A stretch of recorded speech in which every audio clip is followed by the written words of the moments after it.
பேரலை நேயர்களுக்கு வணக்கம். இன்றைய நேர்காணலில் பொருளாதார ஆய்வு மாணவர் திரு அனஸ் அவர்கள் இணைந்திருக்கிறார். அவரோட பேசலாம். வணக்கம் சார். வணக்கம். இப்ப பாத்தீங்கன்னா 27 வருஷம் கழித்து ஞாயிற்றுக்கிழமை ஒரு பட்ஜெட் தாக்கல் செய்யப்பட்டிருக்குது. குறிப்பா அந்த பட்ஜெட்ல நிறைய விஷயங்கள் எதிர்பார்க்கப்பட்டதுன்னு சொல்லி பலரும் சொல்லிட்டு இருக்காங்க.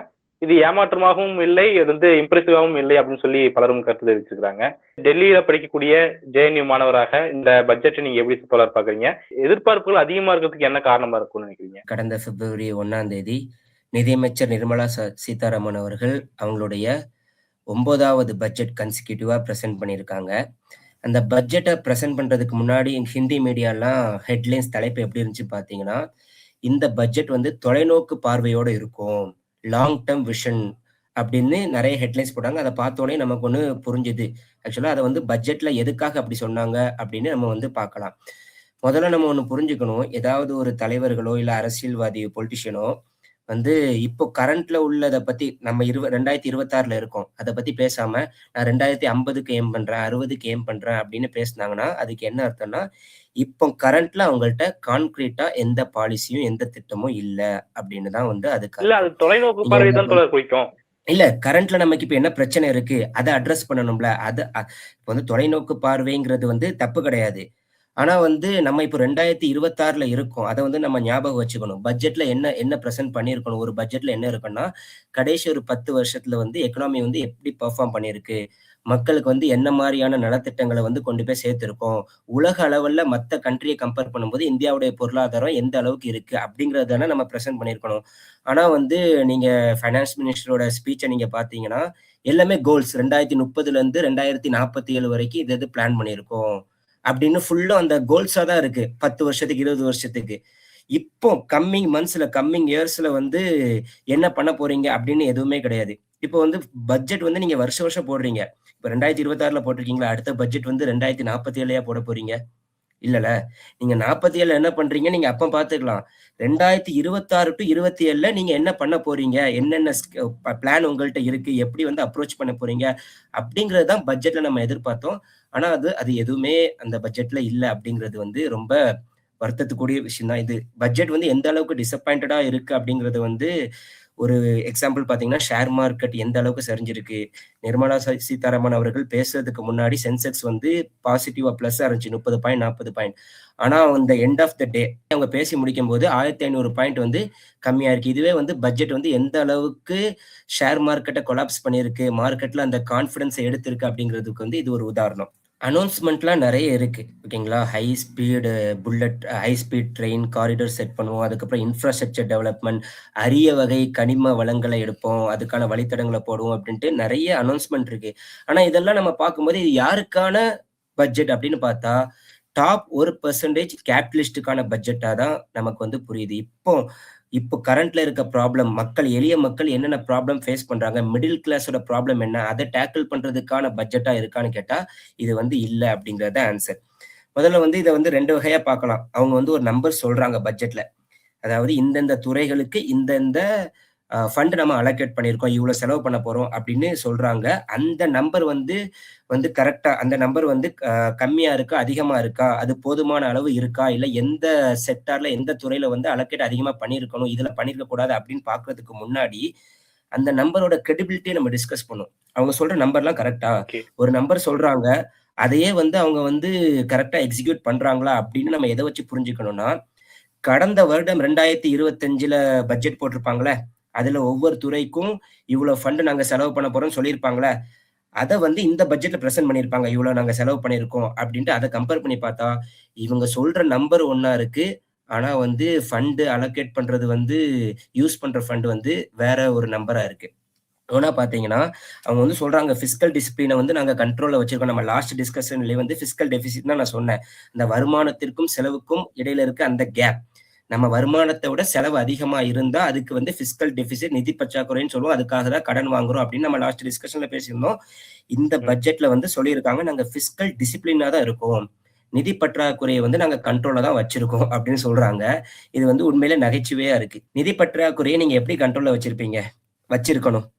செலவுகள கம்மி பண்ணிட்டு, அப்படி நிதி பற்றாக்குறைய நீங்க கண்ட்ரோல்ல வச்சுக்கணுமா?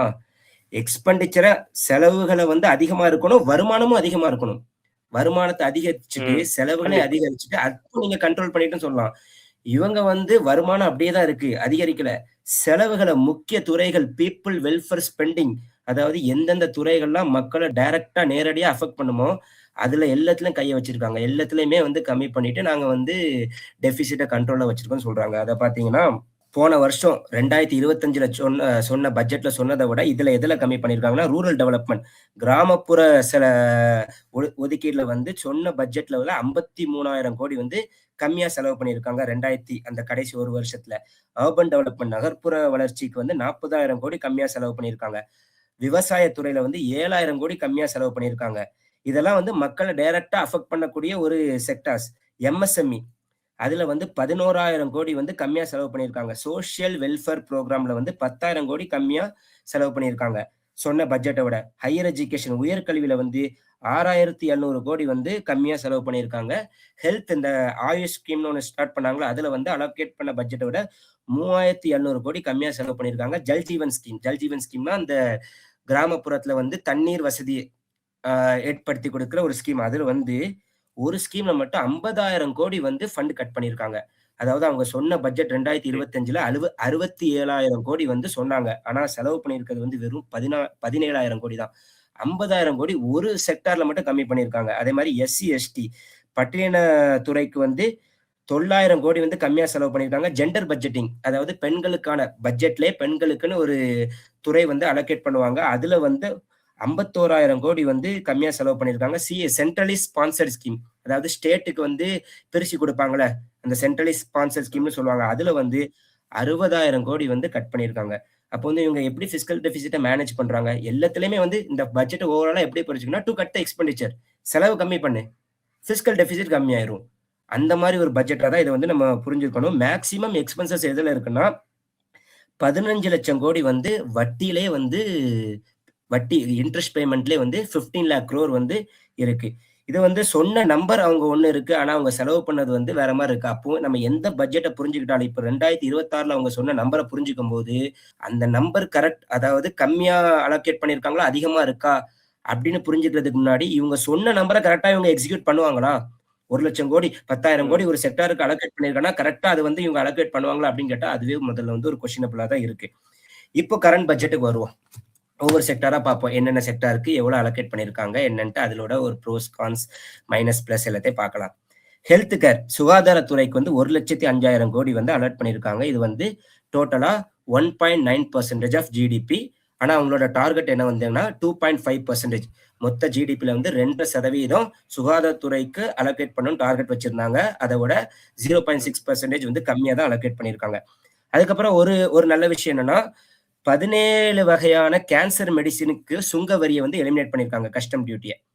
அதுக்கப்புறம் infrastructure and long term capacity பில்டிங்ன்னு நெறைய பாலிசிஸ சொல்றாங்க. ரோட் பில்ட் பண்ணுவோம், ரயில்வேஸ் அதுக்கப்புறம் ல பிரிட்ஜஸ், போர்ட் இதெல்லாம் வந்து கேப்பிட்டல் எக்ஸ்பெண்டிச்சர் அப்படின்னு சொல்லுவோம். இது வந்து கடந்த சில வருஷங்கள்ல வந்து அதிகமாயிருக்கு. இப்போ பார்த்தீங்கன்னா 2019 இந்த கேப்பிட்டல் எக்ஸ்பெண்டிச்சர் வந்து 3,00,000 கோடியா இருந்துச்சு பட்ஜெட்ல. இப்ப வந்து 12,00,000 கோடியா இருக்கு டோட்டலா. அத வந்து தொடர்ந்து இன்கிரீஸ் பண்ணிட்டு அத மெயின்டெயின் பண்ணிட்டு தான் வராங்க. கடன் வாங்குறாங்க. ஆனாலும் கேப்பிட்டல் எக்ஸ்பெண்டிச்சர்ல வந்து கவர்ன்மெண்ட் ஃபோக்கஸ் பண்ண தான் செய்றாங்க. அதுக்கப்புறம் railway 7 high speed train corridor அமைப்போம் அப்படின்னு சொல்லியிருக்காங்க. Mumbai to Pune, Chennai to Bengaluru, Chennai to Hyderabad, Delhi to Varanasi இப்படின்னு சொல்லியிருக்காங்க. இதெல்லாம் பார்க்கும்போது நமக்கு ஒரு கொஸ்டின் வருது. உங்களுக்கு ஒண்ணு ஞாபகம் இருக்கும். Ahmedabad to Mumbai bullet train விடுறேன் அப்படின்னு மோடி ம். 15 வருஷம் முன்னாடி சொன்னாங்க. இப்ப அந்த புல்லட் ட்ரெயின் அந்த ப்ராஜெக்ட் என்ன நிலைமையில அது வந்து போற ஸ்பீட பார்த்தீங்கன்னா, 2047க்குள்ள முடிஞ்சிரும் போல தெரியுது. அப்படிதான் நமக்கு தெரியுது. அப்போ இவங்க பிளான்லாம் நல்லா தான் இருக்கு. சொல்றாங்க இந்த மாரி பண்ணுவோம், நாங்க அத பண்ணுவோம். ஆனா வந்து பிளான் மட்டும் தான் இருக்கு. என்ன பண்ண போறாங்க? பட்ஜெட் என்ன? அதுக்கான ஃபண்ட் நீங்க எவ்வளோ அலோகேட் பண்ணியிருக்கீங்க? யார் இன்வெஸ்ட் பண்ண போறாங்க? மார்க்கெட்ல இருந்து கடன் வாங்க போறீங்களா? இல்ல பிரைவேட் பிளேயரா? இல்ல கவர்ன்மென்ட் பிளேயரா? இந்த எந்த ஒரு டிஸ்கஷன், எந்த ஒரு டீட்டெயிலுமே இல்ல. டிரான்ஸ்பரன்சி எதுவுமே அவங்கள்ட்ட கிடையாது. பாரோ பண்ண போறீங்களா? அதுக்கப்புறம் பார்த்தீங்கன்னா, இந்த மாரி நெறைய ஸ்கீம் வந்து மோடி சொல்லி நம்ம பார்த்திருப்போம் முன்னாடி. நெறைய ஸ்கீம் நமக்கு ஞாபகம் வருது. மேக் இன் இந்தியா, அதுக்கப்புறம் 100 ஸ்மார்ட் சிட்டி அமைக்கிறேன்னு சொன்னாரு. அதுக்கு ஸ்கில் இந்தியா, இந்தியா வந்து குளோபல் மேனுஃபேக்சரிங் ஹப்பா மாத்துறோம் அப்படின்னு சொன்னாரு. Skill development program, Atma Nirbhar Bharat, self reliant இந்த மாரி நெறைய இந்த மாரி ஜார்கன்ஸ்லாம் யூஸ் பண்ணி நம்ம பார்த்திருக்கோம். அந்த ஸ்கீமோட நிலைமைகள்லாம் இப்ப என்ன இருக்குன்னு பார்த்தீங்கன்னா, எல்லாமே லிட்டரலா ஃபெயில் ஆயிருக்கு. 1 or 2 இயர்ஸ்க்கு அதை பத்தி பேசுறாங்க. அதுக்கப்புறம் அதை ஃபண்ட் ஸ்டாப் பண்ணிடுறாங்க, அல்லது ஸ்டேட் கவர்மெண்ட்டை கொடுத்து நீங்க பாத்துக்கோங்க அப்படின்னு சொல்லி முடிச்சிடறாங்க. ஸோ இவங்க சொல்ற எதையுமே நம்ம நம்ப முடியாது. ஒன்ன ஸ்டார்ட் பண்ணிட்டு அதை விடுறதா இவங்கள்ட்ட ஹிஸ்டரியே சொல்லுது. அப்போ ஓவரால பட்ஜெட் என்ன சொல்லுதுன்னா, யூ கீப் ட்ரீமிங் அபவுட் 2047. 2047ல நல்ல நற்செய்தி வரும் உங்களுக்கு. நல்ல கரண்ட்ல இப்போ 2026 to 27ல அதுக்கான பட்ஜெட், அதுக்கு உங்கள்ட்ட என்ன திட்டம் இருக்கு அப்படின்னு கேட்டீங்கன்னா, இதுல லிட்டரலா 0 தான் நம்ம சொல்லணும். ஓவராலா பாத்தீங்கன்னா இது நெக்ஸ்ட் 1 இயருக்கு பிளான் எதுவுமே இல்ல. ஃபுல்லா சப்ளை சைடு திங்கிங்கா தான் இருக்கு. எக்கனாமிக்ஸ்ல ஒரு கான்செப்ட் சொல்லுவோம், supply side thinking, demand side thinking. Demand side திங்கிங்னா என்ன? இப்போ நம்மகிட்ட இருக்க கரண்ட்ல இருக்க பிரச்சனை என்ன? யாருமே செலவு பண்ண மாட்டேங்கிறாங்க. கன்சப்ஷன் இன்க்ரீஸ் ஆகவே மாட்டேங்குது. அதான் யார் கையில ஒண்ணு மணி இல்ல, இருந்தாலுமே அவங்கள்ட்ட கான்பிடன்ஸ் இல்ல. இப்ப என் கையில மணி இருக்கு, ஆனா ஃபியூச்சர்ல எனக்கு இன்கம் வருமா வராதா அப்படிங்கிற கான்பிடன்ஸ் சர்டனிட்டி என்கிட்ட இல்லைன்னா நான் சேவ் பண்ணாதான் செய்வேன், கன்சியூம் பண்ண மாட்டேன். அப்போ கன்சியூம் பண்ணாம சேவ் பண்ணும்போது என்ன ஆகுதுன்னா, அது அப்படியே அந்த செயினை பிரேக் பண்ணுது. நான் கன்சியூம் பண்ணாதான் ப்ரொடியூசர்ஸ் ப்ரொடியூஸ் பண்ணுவாங்க, எம்ப்ளாய்மெண்ட் இருக்கும். இந்த செயின் பிரேக் ஆயிருக்கு. இதை ரிவைவ் பண்றதுக்கு என்ன பண்ணாங்க அப்படின்னு பாத்தீங்கன்னா, இப்போ ஒரு உதாரணத்துக்கு சொன்னீங்கன்னா, லாஸ்ட் இயர் பட்ஜெட்ல டாக்ஸ் பெனிஃபிட் கிட்டத்தட்ட ஒரு 1 லட்சம் கோடி டாக்ஸ் பெனிஃபிட் கொடுத்தாங்க. கவர்மெண்ட்டுக்கு 1 லட்சம் கோடி லாஸ் ஆச்சு. அது கொடுத்துமே இவங்க எக்ஸ்பெக்ட் பண்ண அளவுக்கு கன்சம்ஷன் இன்க்ரீஸ் ஆகல. அதான் உண்மை. இந்த ஜிஎஸ்டி 2.0 ரிஃபார்ம்னு கொண்டு வந்தாங்களே, அதுல நிறைய பொருளோட பிரைஸ் கம்மியாச்சு. அதுக்கு பின்னாடி என்ன சொன்னாங்க, முதல்ல அந்த ஜிஎஸ்டி 1.0 ஒரு ராங், ஒரு பிளண்டர் தான் நம்ம சொல்லுவோம். அதை திருத்திக்கிட்டாங்க. அதோட எக்ஸ்பெக்டேஷன் என்ன? பொருளோட விலை கம்மியாகும் போது மக்கள் கையில சேவிங்ஸ் இருக்கும், மக்கள் கையில எக்ஸ்ட்ரா மணி இருக்கும், அவங்க போய் செலவு பண்ணுவாங்க, அது மூலமா எக்கனாமி ரிவைவ் ஆகும். அதெல்லாம் நடந்துமே அவங்க எக்ஸ்பெக்ட் பண்ண அளவுக்கு கன்சப்ஷன் இன்க்ரீஸ் ஆகல அப்படின்னு தான் உண்மை. ஸோ அதை அட்ரஸ் பண்றதுக்கு இந்த பட்ஜெட்ல என்ன இருக்கு? எதுவுமே இல்ல. எதுக்காக ரியல் வேஜ் 10 வருஷமா ஸ்டாக்னண்டா இருக்கு, மாறவே மாட்டேன். ரியல் வேஜ்னா என்ன?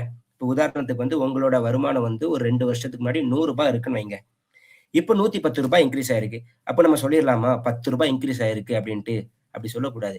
ஏன்னா வருமானம் 10 ரூபாய் இன்க்ரீஸ் ஆயிருக்கு, ஆனா விலைவாசி 100 ரூபாய்க்கு, நீங்க 5 வருஷம் முன்னாடி 100 ரூபாய்க்கு வாங்கிட்டு இருந்த பொருள் இப்போ 130 ரூபாய் இருக்குமே. அப்போ ரியல் வேஜ் பாத்தீங்கன்னா 20 ரூபாய் கம்மியா இருக்கு. அப்போ நாமினல் வேஜ்னா எவ்வளவு மேரா இன்க்ரீஸ் ஆயிருக்கு, அது இன்ஃபிளேஷனை அட்ஜஸ்ட் பண்ணாது. ரியல் வேஜ் இன்ஃபிளேஷனை அட்ஜஸ்ட் பண்ணி சொல்லும். அப்போ நம்மளோட வருமானம் இன்ஃபிளேஷனுக்கு ஏத்த மாதிரியான இன்க்ரீஸ், அதே பேஸ்ல இன்க்ரீஸ் ஆகணும், அல்லது அதை விட இன்க்ரீஸ் ஆகணும். இங்க இன்ஃபிளேஷன் ராக்கெட் ஸ்பீட்ல இன்க்ரீஸ் ஆயிட்டு இருக்கு, ஆனா வருமானம் ஸ்லோவா ஸ்பீட்ல போயிட்டு இருக்கு. இதை அட்ரஸ் பண்றதுக்கு இந்த பட்ஜெட்ல என்ன இருக்கு அப்படின்னு கேட்டீங்கன்னா, எதுவுமே கிடையாது. லாஸ்ட் 5 இயர்ஸ் இதுக்கு பத்தி மிடில் இன்கம் ட்ராப் அப்படின்னு எக்கனாமிக் டேர்ம்ஸ்ல சொல்லுவாங்க. லாஸ்ட் 5 வருஷத்துல பாத்தீங்கன்னா, நகர்ப்புற ஏரியால சேலரிடு மேலோட சேலரி பாத்தீங்கன்னா 5% கம்மியா இருக்கு, ஃபீமேலுக்கு 12% கம்மியா இருக்கு. ஆனா இதே 5 வருஷத்துல இந்தியால நம்பர் ஆஃப் பில்லியனர்ஸ் எவ்வளவுன்னு பாத்தீங்கன்னா, 5 வருஷம் முன்னாடி 179 பில்லியனர்ஸ் இருந்தாங்க, இப்ப 358 பில்லியனர்ஸ் இருந்தாங்க. அப்ப அந்த இன்இக்வாலிட்டி இன்னுமே ரிச்சஸ்ட் 1% கிட்ட தான் 40% ஆஃப் வெல்த் இருக்கு. பாட்டம் 40% கிட்ட ஜஸ்ட் 2% தான் இருக்கு. அப்ப இன்இக்வாலிட்டி கேப் வைடன், கோவிடுக்கு அப்புறம் இன்னும் அதிகமா இருக்கு. இதை அட்ரஸ் பண்றதுக்கு இந்த பட்ஜெட்ல என்ன இருக்கு? இதுதான் நான் சொல்றேன். நீங்க லாங் டேர்ம்ல 2047க்கு நம்ம 2026ல இருக்கோம் அப்படிங்கறத முதல்ல புரிஞ்சுக்கணும். அதுக்கப்புறம் அன்எம்ப்ளாய்மெண்ட், மோடி சொன்னாங்க வருஷத்துக்கு 2 கோடி ஜாப் நாங்க கிரியேட் பண்ணுவோம்னு சொன்னாங்க. அது என்னாச்சு பாத்தீங்கன்னா, அன்எம்ப்ளாய்மெண்ட் இப்ப சிவியரா இருக்கு. நீங்க பார்க்கலாம், ஏதாவது ஒரு போஸ்டிங்க்கு அட்வர்டைஸ்மெண்ட் வந்துச்சுன்னு வைங்களேன், ஒரு ரயில்வே போஸ்ட்டுக்கோ இல்ல போஸ்ட் ஆஃபீஸ்க்கோ அல்லது ஹெட் கான்ஸ்டபிளுக்கோ, ஒரு போஸ்ட்டுக்கு 1000 பேருக்கு மேல அப்ளை பண்றாங்க. அது எது சொல்லுது? சிவியர் அன்எம்ப்ளாய்மெண்டா இருக்கு. அவங்க அப்ளை பண்ற யாரும் ஒரு 8th படிச்சிட்டோ 10th படிச்சிட்டோ இல்ல, எல்லாமே கிராஜுவேட்ஸ், காலேஜ் கிராஜுவேட்ஸ், பிஹெச்டி முடிச்சவங்க. அன்எம்ப்ளாய்மெண்ட் அந்த அளவுக்கு சிவியரா இருக்கு. இதை அட்ரஸ் பண்றதுக்கு இந்த பட்ஜெட்ல என்ன இருக்கு அப்படின்னு கேட்டீங்கன்னா, 0 தான். ஸோ ஓவராலா பாத்தீங்கன்னா, இவங்க கரண்ட்ல என்ன பிரச்சனை அப்படிங்கிறதே விட்டுட்டு லாங் டேர்ம்ல ஃபோக்கஸ் பண்றோம் அப்படின்ட்டு பட்ஜெட்டை முழுமையா கோட்டை விட்டுருக்காங்க அப்படிங்கிறது தான் உண்மை. இந்த பட்ஜெட்ல எதுவுமே இல்ல, அவங்க இப்ப செய்ய போறது எதுவுமே பதிவு பண்ணல அப்படிங்கறத குறிப்பிடுறீங்க. ஆனா பார்க்கும்போது நாங்க ஒட்டுமொத்த ஜிடிபில நாங்க அதிகமா முன்னேறிக்கோம், பொருளாதாரல லார்ஜஸ்ட் எக்கனாமில நம்ம தேர்ட் பிளேஸ் முன்னோக்கி நகர்ந்துட்டு இருக்கோம், ஜப்பானியே நம்ம மிஞ்சிருவோம் அடுத்தடுத்த வருஷங்கள் அப்படின்னு சொல்லி சொல்றாங்களே, அது எப்படி நம்ம புரிஞ்சுக்கலாம்? இல்ல, அந்த ஜிடிபி growth இருக்குல்ல நம்பர், அங்கதான் ஒரு கேம் பிளே பண்றாங்க. என்ன சொல்றாங்கன்னா, அதுலயுமே நம்ம நாமினல் growth, ரியல் growth அப்படின்னு இருக்கு. நாமினல் growthனா இன்ஃபிளேஷனை சேர்த்து சொல்றது, ரியல் growthனா இன்ஃபிளேஷனை அட்ஜஸ்ட் பண்ணிட்டு சொல்றது. ஓகேங்களா? நான் ஏற்கனவே அந்த வேஜஸ் டிஸ்கஸ் பண்ண மாதிரி தான். என்ன சொல்றாங்க, நாமினல் growth 8.2% இருக்கு அப்படிங்கிறாங்க. ரியல் growth அத இன்ஃப்ளேஷன் வந்து 1% கம்மியா தான் இருக்கு. ரியல் growth வந்து 7.4% இருக்கு அப்படிங்கிறாங்க. இத உலகத்துல உள்ள எல்லாருமே ரிஜெக்ட் பண்றாங்க. IMF வந்து சி கிரேட் குடுக்குறாங்க. என்ன சொல்றீங்கன்னா, நீங்க வந்து அவுட்டேட்டட் மெத்தடாலஜிய ஃபாலோ பண்றீங்க. 2012 வந்து பேஸ் இயரா வச்சு சொல்றீங்க. உண்மையிலே வந்து 1% தான் இன்ஃப்ளேஷன் இருக்கா? நீங்க கடந்த வருஷம் ரூ. 100 வாங்கிட்டு இருந்த பொருள, இப்ப ரூ. 101 தான் நீங்க வாங்குறீங்களா? ரூ. 110 ரூ. 120 வாங்கிட்டு இருக்கீங்க. அப்ப இவங்க சொல்ற அந்த 1% RBI சொல்லுது. நம்ம சொல்ல தேவையில்ல. RBI இவங்களோட இன்ஸ்டிடியூட் சொல்லுது. கோர் இன்ஃப்ளேஷன் 4% இருக்கு அப்படின்னு சொல்லல. அப்ப நீங்க எத பேஸ் பண்ணி வந்து ரியல் குரோத் வந்து நீங்க கால்குலேட் பண்றீங்க அப்படின்னு சொல்லல. அது வந்து ஒரு மெத்தடாலஜிக்கல் ஃப்ளா தான் அப்படின்னு சொல்லணும். அந்த குரோத்த நம்ம அப்படியே புரிஞ்சுக்க கூடாது. குரோத் வந்து நிறைய இருக்குன்னு சொல்றீங்களா? அப்ப எதுக்கு வந்து டாலருக்கு நிகரான இந்தியன் கரன்சி ருப்பியோட வேல்யூ வந்து கம்மியாகிட்டே போகுது?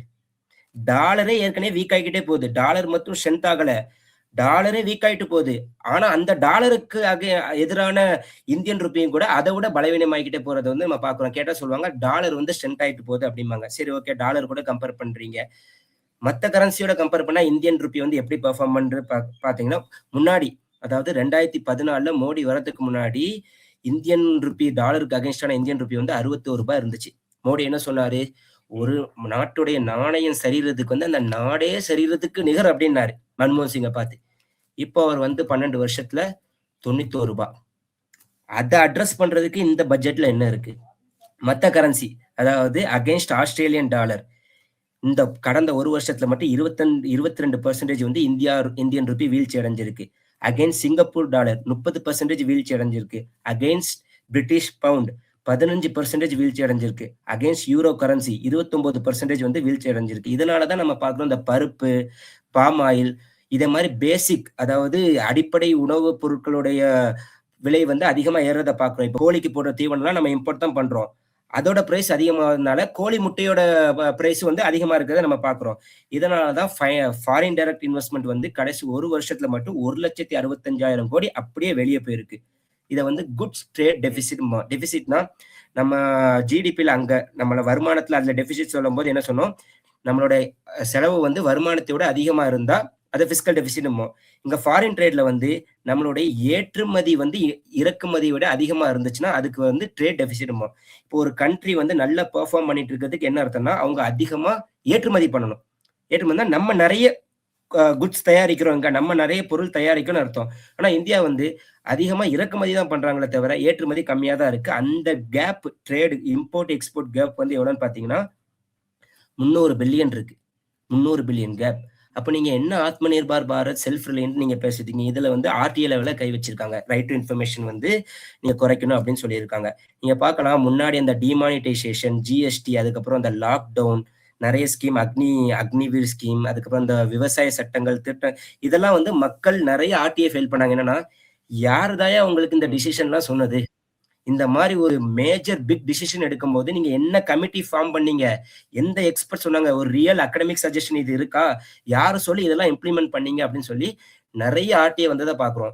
இப்ப எந்த டிரான்ஸ்பரன்சி இப்ப ஆர்டிஐ தூக்கிட்டாங்கன்னா, கவர்ன்மெண்ட் என்ன பண்றாங்க? எங்கருந்து வருமானம் வருது? எவ்வளோ செலவு பண்றாங்க? யார் யாருக்கு எவ்வளோ குடுக்குறாங்க? எந்த ஒரு டீட்டெயில் இல்ல. ஆர்டிஐல முழுசா கை வச்சு எந்த டிரான்ஸ்பரன்சி இல்ல. அப்படிங்கிற ஒரு சிச்சுவேஷனுக்கு தான் அவங்க கொண்டு வராங்க. நீங்க வந்து எக்கனாமிக் சர்வேல பார்த்தீங்கன்னா, நெறைய டீட்டெயில் இருக்கும். அதாவது மன்ரேகா வந்து எதுக்கு வந்து புவரா பெர்ஃபார்ம் பண்ணுது? AI bubble burst. அதுக்கப்புறம் ருப்பியோட வேல்யூ எதுக்கு கம்மி ஆகுது? இப்படி நெறைய டீட்டெயில் இருக்கும். ஆனா, இந்த கவர்ன்மென்ட்டோட ஆக்சுவல் பெர்ஃபார்மன்ஸ் முன்னாடி ரெஃபார்ம்னு நெறைய கொண்டு வந்திருக்காங்கல்ல, அது என்ன ஆச்சு? அசஸ்மென்ட்ஸ் ஆஃப் இட்ஸ் ஓன் ஸ்கீம்ஸ் அந்த டீட்டெயில் எதுவுமே இருக்காது. அது ஃபெயிலியர் ஆயிடுச்சா? அது சக்சஸா? அதோட ஷார்ட் கமிங்ஸ் என்ன? ஷார்ட் கமிங்ஸ்னா அத டேக்கிள் பண்றதுக்கான உங்கள்ட்ட இருக்கிற மெஷர் என்ன? அந்த மாரி எந்த டீட்டெயிலும் எக்கனாமிக் சர்வேல இருக்காது. நீங்க வந்து பார்த்தீங்கன்னா, இப்போ மன்ரேகா இருக்குல்ல, 100 நாள் வேலை திட்டம். இது வந்து இப்போ அந்த விபி கிராம்ஜி பில்லுன்னு அத வந்து ரீப்ளேஸ் பண்ணாங்க. இத நெறைய எக்கனாமிக்ஸ் என்ன சொன்னாங்கன்னா, இந்தியா பொருளாதாரத்துடைய முதுகெலும்பே நீங்க உடைக்கிறீங்க. ஓரளவு சீரா போயிட்டு இருக்குன்னா, அதுக்கு காரணம் என்னன்னு கேட்டீங்கன்னா, இந்த மாரி மக்கள் கையில வந்து பணத்த கொண்டு போய் நீங்க சேர்க்கிறதுனால தான். இத வந்து விபி கிராம் பில்னு ரீப்ளேஸ் பண்ணாங்க. என்னன்னா, அதுல டிஃபரன்ஸ் என்ன? மன்ரேகால வந்து பீப்பிளுக்கு என்ன நீட் தேவையோ, எவ்வளோ அமௌண்ட் தேவையோ அதுக்கேத்த மாரி பட்ஜெட் அலாட் பண்ணுவாங்க. ஆனா விபி கிராம்ல வந்து அவங்க அலாட் பண்ற பட்ஜெட் தான். அதுக்கு மேல இன்கிரீஸ் பண்ண முடியாது. அது இந்த பட்ஜெட்ல என்ன பண்ணியிருக்காங்கன்னா, மன்ரேகா போன பட்ஜெட்ல மன்ரேகாவுக்கு 88,000 கோடி. வெறும் 35 நாள் கேரண்டி. 35 நாள் வேலை வந்து கேரண்டி. அதுக்கு 88,000 கோடி. ஆனா விபி கிராம்ல வந்து 125 நாள் கேரண்டியா சொல்றாங்க. அதுக்கு அலாட் பண்ணியிருக்க ஃபண்ட் வந்து 95,000 கோடி தான். வெறும் ரூ. 7,000. அதாவது அந்த கேரண்டினால வந்து 4 மடங்கு நீங்க இன்கிரீஸ் பண்றீங்க. பட்ஜெட்ல வெறும் 7,000 கோடி இன்கிரீஸ் பண்றீங்க. ஸோ இதான் கரண்ட் ப்ராப்ளத்த அட்ரஸ் பண்றதுக்கு இந்த பட்ஜெட்ல எதுவும் இல்ல. தமிழ்நாட்டுல இருந்து பார்க்கும்போது தமிழ்நாட்டுக்கு என்ன இருக்கு அப்படிங்கிற ஒரு விஷயம் கேட்கப்பட்டே இருக்குது. குறிப்பா பார்த்தோம்னா நம்ம கோயம்புத்தூர், திருப்பூர் போன்ற பகுதிகளில் எம்எஸ்எம்இ செக்டாருக்கு நிறைய வந்து எதிர்பார்ப்போம், ஆனா கிடைக்கல அப்படிங்கிற விஷயத்த சொல்றாங்க. எம்எஸ்எம்இ செக்டாருக்கு உண்மையாலுமே என்ன திட்டங்கள் அறிவிக்கப்பட்டிருக்குது, இல்ல ஒரே முட்டுக்கா அறிவிக்கலாம்னு பார்க்கலாமா? இப்போ எம்எஸ்எம்இல வந்து பர்னிங் இஷ்யூ என்ன? லோன் வந்து கவர்மெண்ட் ஒண்ணு சொல்றாங்க. கொலாட்ரல் செக்யூரிட்டி இல்லாம நீங்க வந்து லோன் வாங்கிக்கலாம். ஆனா பேங்க்ஸ் யாருமே வந்து அப்படி குடுக்குறது இல்ல. அவங்க கேட்கறாங்க. இத அட்ரஸ் பண்ணியிருக்காங்க. இதுல பார்த்தீங்கன்னா, அவங்க வந்து 10,000 கோடி அலாட் பண்ணியிருக்காங்க. ஓகேங்களா? 2,000 கோடி வந்து செல்ஃப் ரிலையன்ட் அப்டின்ட்டு. இது வந்து புரியல. நம்ம பட்ஜெட் வந்து 4,00,000 நம்ம டோட்டல் ஜிடிபி வந்து 4,60,000 கோடி. இதுல வந்து 30% எம்எஸ்எம்இலருந்து கான்ட்ரிபியூஷன் வருது. ஆனா நீங்க அலாட் பண்ணியிருக்கிறது வெறும் 10,000 கோடி. இது எப்படி பத்தும்? அதுக்கப்புறம் நம்ம அந்த ட்ரம்ப் டாரிஃப் போட்டதுக்கப்புறம் திருப்பூர்ல, கோயம்புத்தூர்ல, அதுக்கப்புறம் ஈரோட்லலாம் எந்த அளவுக்கு பாதிக்கப்பட்டாங்க. கடைசி ஒரு 5 வருஷத்துல 70,000 எம்எஸ்எம்இக்கு மேல மூடிட்டாங்க. 7 நாள் வொர்க் பண்ணிட்டு இருந்தவங்கலாம் வெறும் 4 நாள், 3 நாள் தான் வொர்க் பண்ணிட்டு இருக்காங்க. இதனால தான் வந்து அன்எம்ப்ளாய்மென்ட் ப்ராப்ளம் சிவியரா இருக்குன்னு நான் முன்னாடி சொன்னேன். இத அட்ரஸ் பண்றதுக்கு இந்த பட்ஜெட்ல என்ன இருக்கு? இப்போ இன்னைக்கு வந்து ட்ரம்ப் ட்வீட் பண்ணியிருக்காரு. ட்ரம்ப் போட்டிருக்காங்க, வெனிசுலால இருந்து இந்தியா ஆயில் வாங்கும். ரஷ்யால இருந்து வாங்க போறது இல்ல. எதுக்காக நம்ம ரஷ்யால இருந்து வாங்கிட்டு இருந்தோம் ஆயில்? அங்க வந்து க்ரூட் ஆயில் வந்து கொஞ்சம் சீப் பிரைஸ்ல கிடைக்கும் அப்படின்ட்டு. சரி, ஓகே, சீப் பிரைஸ்ல கிடைக்குதுல, அது வந்து கன்சியூமருக்கு வந்து பெனிஃபிட்ட ட்ரான்ஸ்ஃபர் பண்ணாங்களா? இத வந்து கடைசி ஒரு 10 வருஷமா நம்ம பார்த்துட்டு இருக்கோம். விலைவாசி க்ரூட் ஆயில் பிரைஸ் ஏறும்போது அது அப்படியே petrol price, diesel price increase பண்ணிடுறாங்க. ஆனா க்ரூட் ஆயில் பிரைஸ் வந்து கம்மியாகும்போது அது வந்து ரெஃப்ளெக்ட் ஆகணும். அந்த பெனிஃபிட்ட வந்து பீப்புள்ட்ட வந்து பெட்ரோல் பிரைஸையோ, டீசல் பிரைஸையோ, கேஸ் சிலிண்டர் பிரைஸையோ கம்மி பண்றது மூலமா ட்ரான்ஸ்ஃபர் பண்ணணும். ஆனா அது எதுவுமே பண்ணல. இப்போ வந்து வெனிசுலாட்ட ஒரு அத கூட இது என்ன விஸ்வகுருன்னு பேசுறாங்கன்னு தெரியல. அத கூட ட்ரம்ப் தான் அனௌன்ஸ் பண்ணியிருக்காரு. இப்போ வந்து இந்தியா வந்து இத யார் அனௌன்ஸ் பண்ணணும்? நாங்க யார்கிட்ட ஆயில் வாங்குங்கிறத நம்ம நாட்டு ஃபைனான்ஸ் மினிஸ்டர், நம்ம நாட்டு பிரைம் மினிஸ்டர் அனௌன்ஸ் பண்ணணும். ட்ரம்ப் அனௌன்ஸ் பண்ணியிருக்காரு, வெனிசுலாட்ட இருந்து வாங்குவோம். அப்ப என்ன பிரைஸ்க்கு நீங்க வாங்குவீங்க? ரஷ்யால இருந்து சீப்பர் பிரைஸ்க்கு வாங்கும்போது, நீங்க வந்து அந்த விலைவாசிய கம்மி பண்ணலாம். இப்ப வெனிசுலால வந்து அவங்க சொன்ன பிரைஸ்க்கு வாங்குவோமா? யுஎஸ்ல இருந்து அவங்க சொன்ன பிரைஸ்க்கு வாங்குவோமா? அப்படிங்கிறது வந்து ஒரு கேள்வி இருக்கு. இப்ப எம்எஸ்எம்இ பத்தி நீங்க கேட்டிருந்தீங்க. எம்எஸ்எம்இ இன்டர்ன்ஷிப்னு ஒரு ப்ரோகிராம் ஸ்டார்ட் பண்ணாங்க. அதாவது 5 வருஷத்துல 1 கோடி பீப்பிளுக்கு 500 கார்ப்பரேட் கம்பெனி மூலமா நம்ம வந்து ட்ரெய்னிங் குடுப்போம் அப்படின்ட்டு ஸ்டார்ட் பண்ணாங்க. 2 வருஷம் முடிஞ்சிருச்சு. ஓகேங்களா? அந்த 2 வருஷத்துல வெறும் 40,000 பீப்பிளுக்கு தான் அவங்க ட்ரெய்னிங் குடுத்திருக்காங்க. அந்த 40,000த்துல வெறும் 2,000 பேர் தான் வந்து ஜாபுக்கு கிடைச்சிருக்கு, 2,000 பேருக்கு. அப்பன்னா அந்த ட்ரெய்னிங் வந்து இன்அடிக்குவேட்டா இருக்கு. ஸ்கில் ட்ரெய்னிங், அந்த ஸ்கில் மிஸ்மேட்ச் இன்னும் இருக்கத்தான் செய்யுது. நான் ஏற்கனவே சொன்னேன், பெரிய பெரிய ஸ்கீம் எல்லாம் அனௌன்ஸ் பண்றாங்க.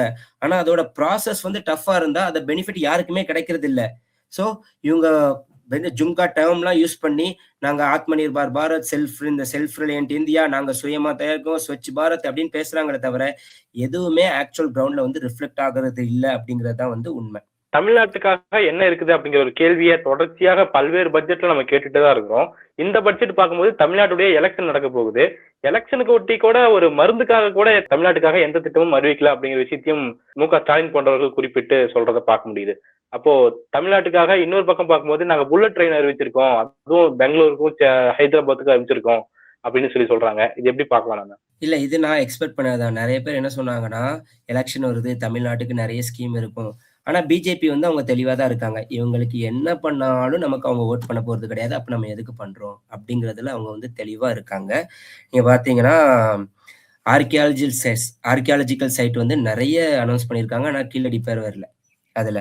அதுக்கப்புறம் அரிய வகை கனிமங்கள சுரண்டுறதுக்கு வழித்தடம் போடுறோம் அப்படின்னு சொல்லிட்டு, இங்க தமிழ்நாட்டுல, ஒரிசால, ஆந்திர பிரதேச, கேரளால அப்படின்னு சொல்லியிருக்காங்க. வளங்கள வந்து சூறையாடுறதுக்கு. அதுக்கப்புறம் மதம், கலாச்சாரம், வழிபாட்டு தலங்க வழிகாட்டுறதுக்காக 10,000 பேருக்கு ட்ரெய்னிங் கொடுப்போம் அப்படின்னு சொல்லியிருக்காங்க. ஆனா வரலாற்ற பத்தி தமிழக வரலாற்ற பத்தி அதுல ஒரு வார்த்தை கூட இல்ல. ஆயுர்வேதாக்கு 3 பெரிய அனௌன்ஸ்மென்ட் இருக்கு. ஆனா சித்த மருத்துவத்துக்கு வந்து ஒரு அனௌன்ஸ்மென்ட் கூட, சித்த மருத்துவம் பேரு கூட அதுல இல்ல. மதுரை எய்ம்ஸ் எப்ப சொன்னது? இன்னும் கட்டிட்டு இருக்காங்க. எல்&டி கிட்ட தான் அந்த கான்ட்ராக்ட் இருக்கு. பல வருஷம் முன்னாடி சொன்னது வந்து இன்னும் வந்து அந்த ப்ராஜெக்ட் வந்து கம்ப்ளீட் ஆகல. தமிழ்நாட்டுக்கு குடுக்க வேண்டிய கல்வி நிதி 3,548 கோடி வந்து இன்னும் பெண்டிங் இருக்கு, குடுக்கல. அதுக்கப்புறம் சென்ட்ரலி ஸ்பான்சர்ட் ஸ்கீம் வந்து ஏற்கனவே சொன்னேன். மொத்த ஸ்டேட்டுக்குமே அத நெறைய ஸ்டேட்ஸ் கம்மி பண்ணியிருக்காங்க. அதுல தமிழ்நாட்டுக்கு 23,000 கோடி வரணும். ஆனா வெறும் 7,000 கோடி தான் வந்திருக்கு. நீங்க ஆக்ராக்கு போயிருந்தீங்கன்னா தெரியும். அதுல தாஜ்மஹால தவிர எதுவுமே இல்ல. தாஜ்மஹால் சூப்பரா இருக்கும். ஆனா அத சுத்தி இருக்க ஏரியால இங்கேயா தாஜ்மஹால் இருக்கு அப்படிங்கிற ஒரு ஏரியா மாரி தான் இருக்கும். அங்கலாம் மெட்ரோ இருக்கு. ஆனா மதுரை, கோயம்புத்தூர்ல மெட்ரோ ரயில் பத்தி ஒரு வார்த்தை பேசல. அதுக்கப்புறம் டாக்ஸ் டெவல்யூஷன். இந்த மாநிலங்களுக்கு பிரிச்சு குடுக்குற சென்ட்ரல் யூனியன் கவர்ன்மென்ட் டாக்ஸ்ல இருந்து மாநிலங்களுக்கு பிரிச்சு குடுக்குறது வந்து அதே 41% அதுல எந்த சேஞ்சும் இல்ல. ஆனா என்ன பண்ணியிருக்காங்கன்னா, மன்ரேகா இருக்குல்ல, முன்னாடி அந்த மகாத்மா காந்தி ஸ்கீம்ல வந்து முழுக்க முழுக்க யூனியன் கவர்ன்மெண்ட் தான் 100% ஃபண்ட் வந்து அவங்க தான் கான்ட்ரிபியூட் பண்ணுவாங்க. ஆனா இப்ப அந்த விபி கிராம் ஜி பில்லுன்னு போட்டதுக்கு அப்புறம் 60, 40 60% யூனியன் 40% வந்து ஸ்டேட் கவர்ன்மெண்ட் போடும். நீங்க டாக்ஸ் டெவல்யூஷன் 41%ல இருந்து எந்த சேஞ்சும் பண்ணல. ஆனா நீங்க ஸ்கீம்ஸ்ல வந்து மொத்தமா சுமையும் ஸ்டேட் கவர்ன்மெண்ட் மேல வந்து நீங்க திணிச்சிட்டு இருக்கீங்க. அதே மாரி பார்த்தீங்கன்னா, இந்த ஜல் ஜீவன் ஸ்கீம்ல வந்து தமிழ்நாட்டுக்கு 3000 கோடி பேலன்ஸ் இருக்கு. அத குடுக்கல. இவங்க என்ன பண்ணியிருக்காங்கன்னா, ஜல் ஜீவன் ஸ்கீம் வந்து ஸ்டார்ட் பண்ணிட்டாங்க. பல கோடி போட்டு ஸ்டார்ட் பண்ணிட்டாங்க. இப்போ வந்து அத கம்ப்ளீட் ஆகல. அத பாதியிலே நிப்பாட்டி ஸ்டேட் கவர்ன்மெண்ட் வந்து நீங்க உங்க ரிசோர்ஸஸ யூஸ் பண்ணி அத வந்து நீங்க கம்ப்ளீட் பண்ணுங்க அப்படின்னு பாதியிலே விடுறாங்க. சோ தமிழ்நாட்டுக்கு வழக்கம் போல நான் அத பெருசா முன்னாடியே தெரியும். இவங்க எதுவுமே சொல்ல மாட்டாங்க அப்படின்ட்டு எலக்ஷன் வந்தாலும், எலக்ஷன் இல்லாட்டாலும் நான் எக்ஸ்பெக்ட் பண்ண மாரி தான் அது நடந்திருக்கு. இப்போ முக்கியமான துறைக்கு வருவோம். இப்ப நம்ம தமிழ்நாட்டுல பாத்தீங்கன்னா கல்விக்காக அதிக நிதிகள் ஒதுக்கப்பட்டிருக்கிறதா பாக்குறோம். அப்போ இந்தியா முழுக்கவே இப்ப நம்ம ஏஐ டெக்னாலஜி மூலமா வளர்ந்துட்டு இருக்குன்னு அவங்க சொல்றாங்க. கல்விக்காக என்ன நிதி ஒதுக்கப்பட்டிருக்குது அப்படிங்கிறது முக்கியமான கேள்வியா இருக்கலாம். நீங்க ஒரு ஆய்வு மாணவர், ஒரு கல்வி சார்ந்து இயங்கிட்டு இருக்கக்கூடிய ஒருத்தராக இந்த கல்விக்காக ஒதுக்கப்படக்கூடிய நிதி அவங்க முக்கியத்துவம் கொடுக்குறாங்களா? எப்படி பாக்குறீங்க? பட்ஜெட்ட விட நம்ம எக்கனாமிக் சர்வே பார்க்கலாம். அதுல ஒரு ஒரு வேலை பண்ணியிருக்காங்க. என்னன்னா, அதுல என்ன சொல்றாங்கன்னா, 45% வந்து ஸ்கூல் ஸ்டூடண்ட் டிராப் அவுட் ஆறாங்க அப்படின்னு சொல்றாங்க. அது எதுக்குன்னா, to supplement household income. வருமானம் பத்த மாட்டேங்குது. அதனால வீட்டுடைய வருமானத்துக்கு அவங்க கான்ட்ரிபியூட் பண்றதுக்காக ஸ்கூல் ஸ்டூடண்ட்ஸ் நெறைய இடைநிற்றல் அதிகமா இருக்கு அப்படிங்கிறாங்க. 45%. ஸோ அத சைல்ட் லேபர டிக்ரீஸ் பண்ணணும் அப்படின்ட்டு சொல்றாங்க. அப்ப என்ன பண்ணியிருக்கணும் அவங்க? எதனால இவங்க வந்து ஸ்கூல்ல படிக்க மாட்டேங்கிறாங்க, ட்ராப் அவுட் வராங்க?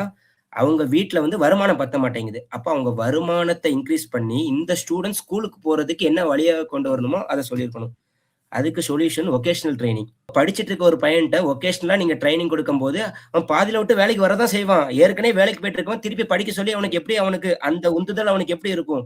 அப்போ குலக்கல்வி திட்டத்த மறைமுகமா இல்ல, நேரடியாவே இவங்க திணிக்கிறாங்க. சோ, இப்ப நீங்க பட்ஜெட்டுக்கு வந்தீங்கன்னா, 2026 பட்ஜெட்ல 1,28,000 கோடி எஜுகேஷன் கல்வித்துறைக்கு அலாட் பண்ணியிருக்காங்க. வந்து கடந்த வருஷத்த கம்பேர் பண்ணும்போது 6% இன்கிரீஸ். பட் இதுதான் கடந்த 4 வருஷத்துல ரொம்ப கம்மியான allocation in education sector increase. இந்த 6% இன்கிரீஸ்.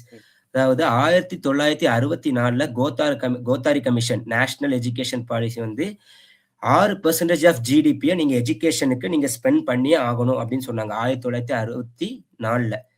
இப்போ 2026ல இன்னும் எஜுகேஷனுக்கு எவ்வளவு ஸ்பெண்ட் பண்ணிட்டு இருக்கோம்னு பாத்தீங்கன்னா லெஸ் தென் 4%. வெறும் 4% கீழே தான் நம்ம வந்து எஜுகேஷன் செக்டருக்கு நம்ம செலவு பண்ணிட்டு இருக்கோம். அதே மாதிரி நிறைய ஸ்காலர்ஷிப் வந்து கட் பண்ணியிருக்காங்க. National fellowship for schedule try students வந்து 240 கோடியில இருந்து வெறும் 2 லட்சம். போன வருஷம் 240 கோடி அலாட் பண்ணாங்க. இந்த வருஷம் வெறும் 2 லட்சம். அதே மாதிரி நேஷனல் ஓவர்சீஸ் ஸ்காலர்ஷிப் அப்ராட்ல போய் படிக்கிறதுக்கு, ஃபாரின்ல படிக்கிறதுக்கு வந்து கடந்த வருஷம் 6 கோடி, இந்த வருஷம் வெறும் 1 லட்சம். Pre matric scholarship for minority students கடந்த வருஷம் 326 கோடி, இந்த வருஷம் வந்து 90 கோடி. அதே மாதிரி ஏற்கனவே இந்த மௌலானா ஆசாத் ஃபெல்லோஷிப் இந்த மைனாரிட்டி ஸ்டூடெண்ட்ஸுக்கு, இந்த வல்னரபிள் புவர் பேக்ரவுண்ட் வர ஸ்டூடெண்ட்ஸ்க்கு இருக்கிற மாதிரியான ஸ்காலர்ஷிப்பை நிறைய ஸ்கிராப் பண்ணிட்டாங்க. அதுக்கப்புறம் போஸ்ட் மேட்ரிக் ஸ்காலர்ஷிப்ல வந்து டார்கெட் 65 லட்சம் ஸ்டூடெண்ட்டை டார்கெட் பண்ணி வெறும் 25 லட்சம் ஸ்டூடெண்ட்டை தான் வந்து போய் ரீச் பண்ணியிருக்காங்க. கம்பேர்ட் டு 2019 50% வந்து ஐஏஎம்க்கு அலாட் பண்ற ஃபண்டை வந்து டிக்ரீஸ் பண்ணியிருக்காங்க. அதே மாதிரி academic expenses, lab management, science இவங்க வந்து R&Dல இன்வெஸ்ட் பண்றது. நீங்க செல்ஃப் ரிலையன்ஸ் பேசுறீங்களே, சைனாக்கு இந்தியாவுக்குள்ள என்ன டிஃபரன்ஸ்? என்ன சைனா இதுல இன்வெஸ்ட் பண்றாங்க? ஏல வந்து கொடி கட்டி பறந்துட்டு இருக்காங்க. ஆனா இன்னும் வந்து நம்ம வந்து கோமியத்துல இருந்து கேன்சர் மெடிசன் எப்படி கண்டுபிடிக்கணும், ஜோசியத்துல இன்வெஸ்ட் பண்ணணும்னு நம்ம வந்து ஐஐடிஸ்ல வந்து இந்த மாதிரி டிஸ்கஷன்லாம் நடந்துட்டு இருக்கு. என்னைக்குமே நம்ம டிஸ்கஷன்லயே நான் பலமுறை முன்னாடி சொல்லியிருக்கேன். கல்வியிலே சுகாதாரத்திலே நீங்க வந்து அடிக்குவேட்டான ஃபண்டை இன்வெஸ்ட் பண்ணாத வரைக்கும் உங்களால சுயசார்பு பொருளாதாரத்தை அச்சீவ் பண்ணவே முடியாது. இந்த பட்ஜெட் குறித்து பல்வேறு முக்கியமான தகவல்களை உங்களுடைய நேரத்துக்கும் கருத்துக்கும் மிக்க நன்றி சார்.